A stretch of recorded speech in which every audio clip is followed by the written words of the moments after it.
This is how to read The Plum in the Golden Vase Chapter 53. In the embroidery version, Pan Jinlian is frightened and disperses Yu Huan. Wu Yunyang prays for the rest of her son in the script version. Wu Yunyang accepts Huan and asks for the rest of her son. And Li Pinger fulfills her wish to protect the child. 1. Research Chapter 5 chapters of empty Confucianism makes up for inscriptions. There is a passage in Zhang Ailing's A Nightmare in Red Mansions preface that goes like this. I had always thought that at least The Plum in the Golden Vase was complete. It was only 8 or 9 years ago that I heard about the sinologist Kirk Hannon, who specializes in Chinese novels. Hannon said that chapters 53 to 57 were written by two unrelated people. When I thought about it, I immediately remembered that there was a gray section when I was reading it, which was boring and boring. I'm not sure actually. It's because the donkey's head is wrong and the horse's mouth is wrong, which confuses people. When I visited Tokyo, I sent a singing boy, and I sent a 15-year-old singer Chu Yen, but in the end, there was no drama, and I had no impression. And I thought to myself, what the hell? What's going on? What's wrong with this book? I was wondering when another episode started, and suddenly my eyes lit up, as if I had walked out of a tunnel. A simple summary of this passage is that chapters 53 to 57 of the text of Jin Ping Mei were written by another person, the professional saying that the poor Confucians make up for the engraving, which comes from Shen Defu's Wanli Volume 25 of Yi Hua Bayan Records. The original book actually has 53 to 57 chapters, and I can't find it everywhere. Some poor scholars added it to the engraving. Regardless of the superficial and despicable slang, it is written in Wu language, and the bloodline of the front and back is also lost. If it's not consistent, you'll know it's a fake when you see it. There are various opinions in the academic community as to whether this statement is true or false. However, most researchers involved in this issue are relatively inclined to believe that the 5 chapters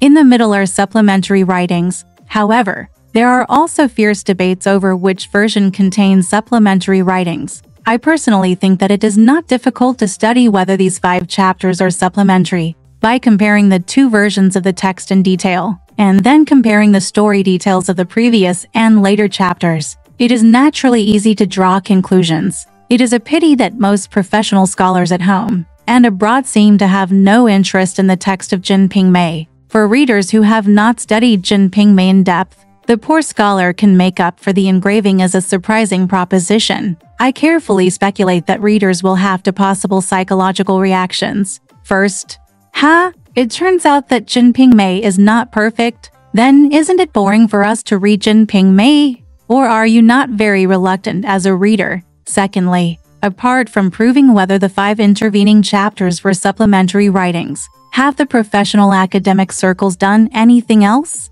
such as rewriting them in a professional manner? Or what value do these studies in professional academic circles have to ordinary readers? My personal opinion is that after extensive text analysis of these 5 chapters, readers can also conclude that this paragraph was rewritten, or at least ghostwritten by another pen. This is a fait accompli, and there is no way to regret it, or we can comfort ourselves. Fortunately, the supplementary part is not the final ending. Compared with A Dream of Red Mansions, The Plum in the Golden Lotus still has more completeness. On the other hand, since the middle 5 chapters are supplementary, what have professional scholars done for readers? From the current point of view, very little has been done. Most professional research works try to avoid this problem, or turn a blind eye, or pretend not to know. Most of the works that touch on this problem are only broken, let alone it's such a thankless thing to try to rewrite.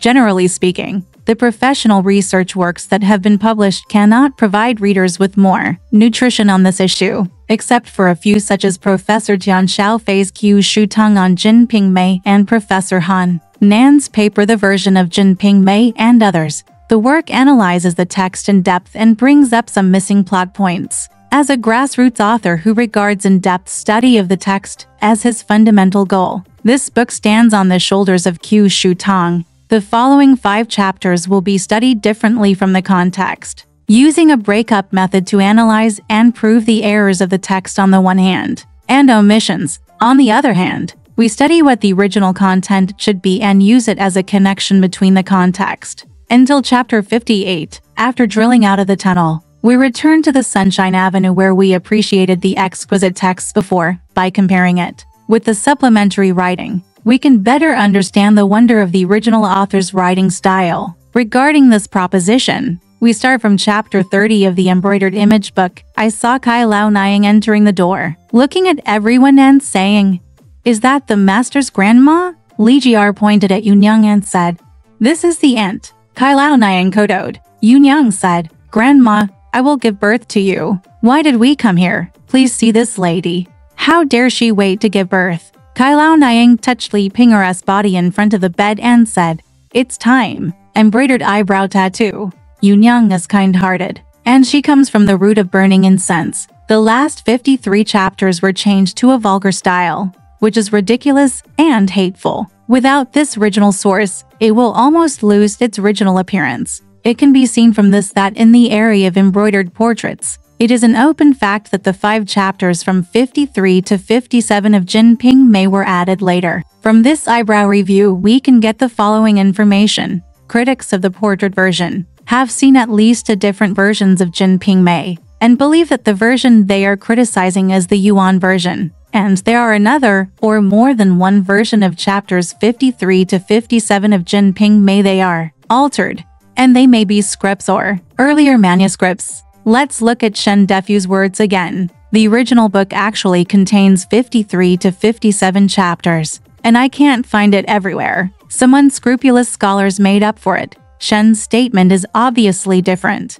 from that of the critics of the embroidered portrait version. Although Shen confirmed that the 5 middle chapters were supplementary writings, he only had one version in hand, and this version is probably not the Yuan version that critics of the embroidered portrait version claim. On the surface, one conclusion can be drawn by combining the 2 sentences. At least the text version is a supplementary version, while the embroidery version may not be. But this is not reasonable because, first, from the perspective of the entire text system, the embroidery version should have been written later than the Qihua Ben, and it was most likely adapted from the Qihua Ben or a similar book. In this way, how could it be possible that the words are fake but the embroidery is not? Secondly, by comparing the texts, we can easily find that there are huge differences in chapters 53 and 54 between the embroidered image book and the Qihua book. They are almost propositional compositions written by 2 completely unrelated people. But in chapter 55, chapter 57 is mostly similar. How to explain this? After a lot of text analysis,